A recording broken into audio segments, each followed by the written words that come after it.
যদি কাৰোবাৰ টোপনি নাহে তেতিয়াহ'লে আপোনালোকে এই কেৰাঙলিটো মূৰত ধৰিব, ধৰি পেলাই এনেকৈ তললৈ নমাই আনিব, আনি ইয়াতে এডোখৰত ইয়াত এটা দ পাব।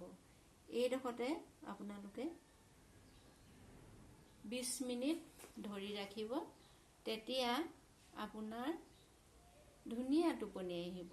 ৰাতিটো আপুনি ভাল ধৰণে টোপনি যাব পাৰিব। গতিকেলৈ এইটো কৰিব। ইয়াত ধৰিব, ধৰি আপুনি এনেকৈ আনিব, ইয়াত এনেকৈ পিটিকিব, নহ'লে ইয়াত ধৰিব, এনেকৈ কৰি আনি ইয়াত এইডোখৰত আপুনি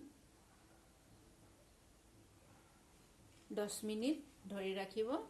তাৰপিছত আপুনি আৰামত টোপনি যাব পাৰিব।